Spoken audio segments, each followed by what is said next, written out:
Have you ever loved a movie so much you felt like it was made just for you? Like it spoke directly to your soul? Well, what if the person who actually made the movie said you totally missed the point? That's the wild story behind the sci-fi classic, The Matrix. It all started back in 1999. Lilly and Lana Wachowski gave us this mind-bending film that changed cinema forever. We got bullet time, Keanu Reeves as the iconic Neo, and that legendary choice, take the blue pill and stay in blissful ignorance. Or take the red pill and see how deep the rabbit hole really goes. For years, that red pill moment has been a cultural touchstone. But recently, it's taken on a new, highly political meaning. Certain right-wing groups and online communities have adopted the term red-pilled to describe a political awakening. A moment they believe they've seen the truth about society, often aligning with far-right ideologies. It's all over the internet, from memes to political manifestos. Think about it. Powerful figures have tweeted about taking the red pill, using the film's imagery to push their own agendas. It's become a symbol for a very specific and often radical political viewpoint. This has left a lot of original fans scratching their heads. How did a movie about fighting a machine-controlled dystopia become a rallying cry for these groups? It is a fascinating and slightly bizarre case of a piece of art taking on a life of its own, far beyond what its creators ever imagined. So, what does one of the masterminds behind it all think? Recently, co-director Lilly Wachowski went on the So True with Caleb Heron podcast and was asked exactly that. How does she feel watching her masterpiece get twisted and used by ideologies she doesn't support? Her answer was surprisingly zen. She said, "You have to let go of your work. People are gonna interpret it however they interpret it." She admitted that when she sees all the crazy mutant theories and ideologies that her film helped create, her first reaction is, "What are you doing?" No, that's wrong. But she knows she has to let it go. You just can't control how millions of people will see your art. This is a struggle many creators face. Once you release your book, your song, or your movie into the world, it no longer belongs to you alone.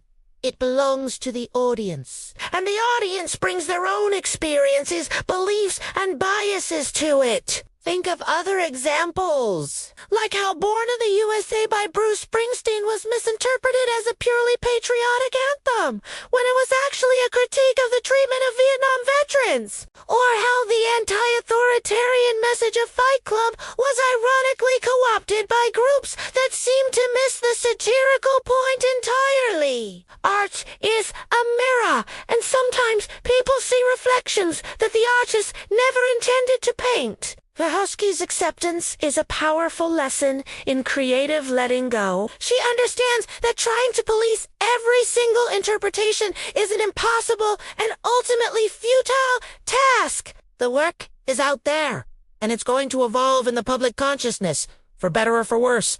But just because she lets it go doesn't mean she agrees with it. And this is where the story gets even more interesting. Lilly Wachowski has been open about the original intention behind The Matrix. And it's probably not what you think. A few years ago, she confirmed what many fans had long suspected.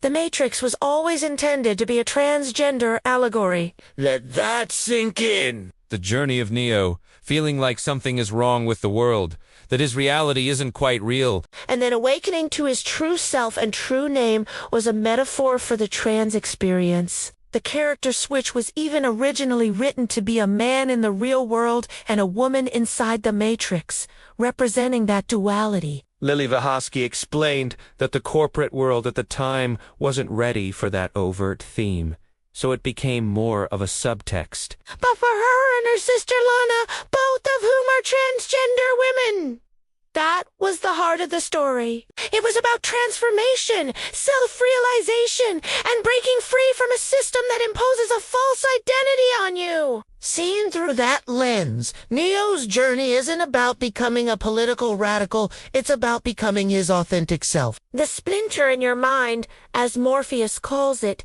is the feeling of dysphoria. The disconnect between your inner self and your physical presentation. The matrix itself is the rigid, binary social structure. Taking the red pill isn't about embracing a political ideology. It's about embracing your true identity, no matter how scary that leap of faith might be. This completely reframes the movie. The iconic scene where Neo chooses the red pill isn't a political choice, but a deeply personal one. It's about choosing a difficult, uncertain truth over a comfortable lie. It's about the journey of self-discovery. So, how does this transgender allegory square with its appropriation by the right? Well, according to Lilly Wachowski, it doesn't.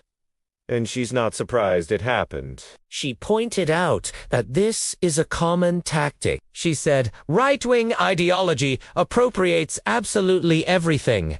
She explained that they take concepts, even left-wing points of view, and twist them to serve their own propaganda and hide the real message. In her words, this is what fascism does. It's a bold statement, but it highlights a recurring pattern. Political movements often use the power of popular culture to make their ideas more palatable and widespread. They hijack cool, resonant symbols and infuse them with new meaning. Be talking to Red Pill! They're borrowing the cultural capital of the Matrix, its coolness, its revolutionary spirit, and applying it to their own cause. It's a shortcut to making their ideas seem edgy and countercultural, even if they are, in fact, mainstream or reactionary. Wachowski sees this as a deliberate obfuscation, a way to muddy the waters and distract from the film's true, more personal and liberatory message. The irony is staggering. A film created by two transgender women as an allegory for their experience has been co-opted by political groups that are often openly hostile to transgender rights. It's a fundamental misunderstanding, or perhaps a willful misreading, of the film's core DNA. This whole saga reveals so much about how we consume media today. In our fragmented, hyper-partisan world, we often seek out art that confirms what we already believe. We project our own ideologies onto films and stories, sometimes ignoring the creator's intent entirely. The red pill phenomenon is a prime example of this echo chamber effect. But Lilly Wachowski's perspective offers a way out. She reminds us of the power of intent and the importance of listening to creators. While she accepts that she can't control every interpretation, she isn't shy about setting the record straight. She's reclaiming her narrative. So the next time you watch The Matrix, maybe try to see it through her eyes. See it not as a political manifesto, but as a deeply personal story of transformation. A story about a person named Thomas Anderson who felt out of place in his own skin and had to journey into the unknown to become Neo, his true self. It's a story that's more relevant today than